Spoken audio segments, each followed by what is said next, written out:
Commonly compared to musicians such as Chief Keef and Drain Gang, Sematary is one of the hardest rappers to come out of SoundCloud in the past few years. His unique music has resulted in one of the most cultish, toxic, and intersecting fanbases in music, and Sematary has been rising quickly in popularity, getting features/cosigns from Chief Keef, Lil Tracy, and Cole Bennett, and being called the future of death metal. Which begs the question, who is he, where did he come from, and how did he get so popular? I'm Rashad Fashir, and this is the story of Sematary, the dark truth. December 22nd, 2000, Zane Steckler, or Sematary, was born in the rural parts of Northern California. He grew up deep in Northern California to a normal family, going to church, and has a younger brother. He described his upbringing as pretty boring and regular, while also adding, kind of rednecky where I'm from. His father was a commercial music producer and his mother was an artist, so artistry was in his blood. His dad actually did film production scores for TV. He did one song on the Pokemon movie in 1999. And music was a huge part of Sematary's early life. Sematary, I was with music like since I was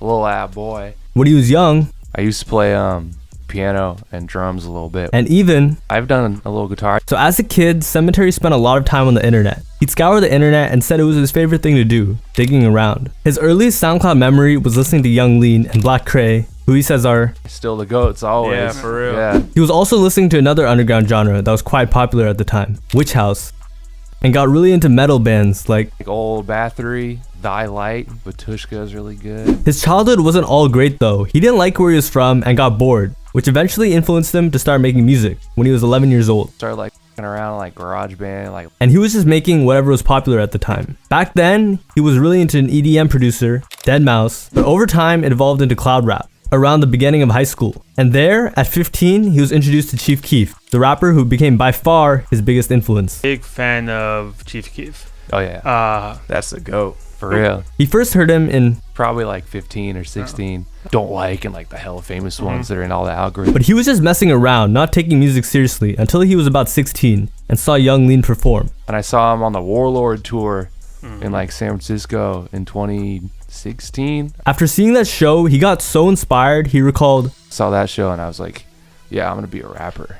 He said, they were just hella, I don't know, like going dumb, and they had a crazy visual show and like thought they were hella cool, and it gave him the courage to start and really pursue music, his lifelong dream. At first, he was secretive and wouldn't post, and originally, he wasn't a rapper, he was a producer. But after realizing how horrible they were treated, he decided to pursue rap, because he thought if others could do it, he could do it as well.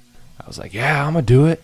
I can do it. If you couldn't tell by his music, Sematary wasn't a normal kid at all, and was very antisocial as a kid, preferring to keep to himself, admitting, did you have friends before Sematary started? Nah, I just didn't have any friends ever. And said it was always that way. He attributed it to everyone around him being lame. He was only able to make acquaintances and had a lot of trouble connecting with them, saying, I don't know, fools is hella lame. I don't care. Like, high school's gonna end, y'all gonna fade away. What's the point? He would show them what he was listening to, and they would say, what the f? In high school, he used to... I was pretty sleep, getting by like C's and maybe a B and stupid.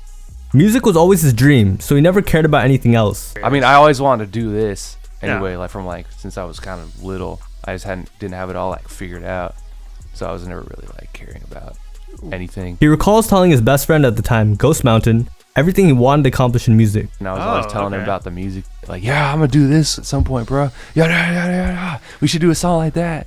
Yada yada yada. However, after Sematary graduated high school, he hadn't put out a single bit of vocal music, so he had to go to college. However, he quit when COVID started. Journey in music. Sematary was actually making music in 2016 under the collective name Rendered with Ghost Mountain, and was a producer making beats and mixes. He was making emo rap beats similar to Lil Peep, and would use the names Tender Late and Stargaze 69. He produced for underground artists like 666 Homicide and Rip Eternal, and even co-produced music with members of Working on Dying, like Oogie Mane and Filthy, before they became mainstream. When he first started making vocal music, he just wanted to make music that sounded like Young Lean. And I was like, damn, nobody's making that. So he settled on that. I guess I could do that. And I was already wanting to like do some music. And then came up with the name he thought was cool. And how did you settle on the name? Just, you know, sounded hard. It just sounds cool. Kind of fits the music. Sematary's first break into underground music was his earliest tape, Grave House. At the time, Sematary had a best friend from high school who was also his closest collaborator. They were practically a duo, Ghost Mountain. Yeah, I was friends with him since I was like a kid. And they released that project together. They released some of Sematary's most popular music to this day, songs like Nevada and Bunny Suit. releasing countless singles from 2019 to 2021. In the end of 2019, Sematary released Rainbow Bridge, the first installment of his famous Rainbow Bridge trilogy, where he sampled black metal songs, and Ghost Mountain was heavily featured on the tape as well. Their most famous song, and honestly one of Sematary's to this day, is Nevada, a reference to a Japanese killer because of a hoodie she was wearing. But Sematary and Ghost Mountain didn't always see eye to eye. Sematary saw music as his life, his purpose, and it was all or nothing to him. To Ghost, it was just a hobby, and the tension would slowly rise. Sematary said he tried to encourage Ghost Mountain, but I knew he was hella good, so I was like, bro, you should really do this, bro. You're gonna be really big, bro. Like, it's super fire when you do it, yada, yada, yada. But it wasn't enough. Ghost never really cared as much as Sematary, and he failed to pull his weight. And he like kept coming to the studio with no lyrics written or nothing, and didn't show up for videos, hella flaky. When I would drop all those tapes, like the first 4 or something, he never pulled up to like celebrate it once. Eventually, and yeah, that just led to tensions when one person's really into it and the other one's like, it's a hobby. So in July of 2020, they released their second and final collab mixtape titled 100 Acre Risk, and it was just as successful. And Sematary released 2 projects solo as well, Rainbow Bridge 2 and Warboy, with Ghost Mountain featured on them as well. But despite all the success they were receiving in the underground early on, eventually the tension between them got to be too much. Ghost Mountain and Sematary had a falling out, and in May of 2021, Ghost Mountain would officially leave Sematary. Sematary said it was a lifestyle choice that Ghost eventually had to make. Ghost Mountain wanted to go to film school, and Sematary told him he wasn't allowed to. He was just into more regular life stuff, and I'm only about this ever, so. Sematary was very annoyed that Ghost Mountain left and felt betrayed, and that Ghost Mountain was ungrateful. And when Ghost Mountain left, Sematary talked smack about him 24/7 and put him in a very bad light. And to many fans' dismay, Sematary retaliated by taking down all his music with Ghost Mountain. And I can't even perform that.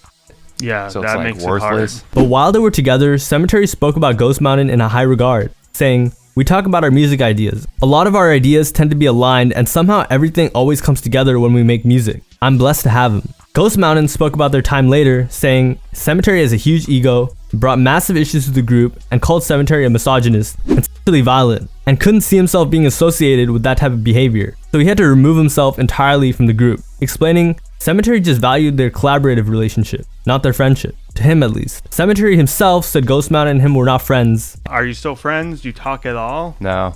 It's just He had over. And even accused Ghost Mountain of being the one who was mean to him. So he had some mean things to say about us, probably because he's sore he ain't here with us. They had a really bad falling out, and most fans still believe Sematary and Ghost Mountain were the best duo. Sematary's music style changed quite a bit since Ghost left the group, and Ghost Mountain even had a solo album that never released due to his departure. And he also scrubbed every bit of social media and the music he had released officially off of the internet, except for one song on SoundCloud titled Coil. And Ghost Mountain wasn't the only collaborator of Sematary's he fell out with. He was working with the Scottish rapper Juju from 2018 to 2020 when they had a falling out as well, which was rumored to be Sematary's temperament. When Sematary and Juju were working, Juju was bigger than Sematary, so he was actually helping him, and they worked a lot. But when Sematary and Juju got mad at each other, Sematary deleted all their songs together and reportedly wanted to control who Juju was associating himself with. He allegedly has a history of this type of behavior with those that he works with. JJ Valhalla, a clothing designer and designer in Sematary's group, who was working with Sematary since 2020, allegedly betrayed Sematary by texting someone named Owen who Sematary didn't like. And after the texts were leaked, Sematary kicked him out of the group. But according to JJ, Sematary got scared after JJ was able to be independent and make his own money, and used a false accusation by a fan to justify it, allegedly. After Ghost Mountain left, Sematary was seeking out more collaborators, and that's how his group, Haunted Mound, was founded. It came about after he just started saying that in songs, and I was like, that'd be a hard-ass group name, and just kind of evolved from there. The first 2 members of Haunted Mound were Buckshot and Oscar, 2 fans who were making edits similar to the style of Sematary. He hit them up, found out they were trying to do music, and then invited them to the group. That was like the first time I'd ever heard someone do my style, and it was like good and different. He said, "All right, you're in Haunted Mound. I'm gonna do a verse on this," and I like mixed it and sent the verse in like 2 days. and that's how 2 kids from Ireland joined Sematary's group in Northern California, Haunted Mound. However, that was all online, so he thought he needed some help in real life. He seeked out help on Instagram. Put out a message like, "I'm looking for help with Haunted Mound. If you're on the West Coast, hit my line." Hackle was one of the closest and first. Sematary Even know what you look like. and Hackle wasn't even making music. Everyone in the group takes their aesthetic very seriously, going as far as using old iPhones and gatekeeping what filters they use in interviews. And it's very clear that Sematary has dedicated his life to his musicianship. It's not a character. What would I look like if I pulled out some regular fool in like gym shorts making this? Sometime during the middle of 2021, Sematary started blowing up on TikTok with songs like Worlds of Fuck and Bunny Suit. He also released 2 projects that year, Rainbow Bridge 3 and Screaming Forest. 2 projects I highly recommend you check out. Another rare part about Sematary as a musician that's rare to see these days is he has a very strong cultish fan base. You have really intense fans. But like everything, it comes with pros and cons. Which is good, also not great sometimes. Oh, they're hella mean. They're hella They mean. be hating I don't on want like to everything paint them we do. all. Remember the member that Sematary kicked out, JJ Valhalla? It was supposedly due to his association with the group that allegedly was affiliated with the alt-right. You have some anti-alt-right bars. However, ironically, those types of people are really attracted to Sematary's music. I'm not a fan of that. I don't think that's a good way to go, and I don't want those type of people to be my fans. So, gotta make it clear. It used to really upset him because people would Photoshop fascist imagery on him and tweet it at him. And Sematary is known for having toxic fans. Very, very toxic fans. It's likely because Sematary is very anti-establishment and doesn't really mess with the mainstream. But his fan base takes it to a whole nother level. A lot of disturbing stuff has spawned from Sematary's fan base, including multiple members of Haunted Mound being stalked. Sematary's father had his number leaked by a TikTok/Instagram stalker that is crazy about Haunted Mound and Sematary. The troll had a fascination with them and posted updated pictures of Ghost Mountain and multiple pictures and videos of Sematary, as well as Ghost Mountain as a kid. The troll even hinted that he was obtaining the media illegally, saying, "I am above the law." It was seriously messed up. There's a video where Sematary was a kid talking about lightsabers, just having fun, to give you an idea of how weird some of the stuff the stalker was posting. And it went far enough to the point where Ghost Mountain had to call the police. Sometime in 2022, Ghost Mountain and Sematary made amends behind closed doors, and they seem to have closure on their friendship ending. Ghost no longer feels the way he felt about Sematary back when they had their falling out, but will there ever be a reunion between the two? I think Sematary said it best. If you're down to do this full time, I'm always open. Maybe if you came like that, but I think we're both too proud for that to ever happen. In 2023, Sematary dropped Butcher House, including a song featuring one of his idols, Black Cray. Recently, Sematary has been touring the world, selling out shows, and going crazy like he always wanted, opening for City Morgue, Boys, Ghost Main, and playing venues the size Metallica was kind of playing back in the day. Touring and going hard.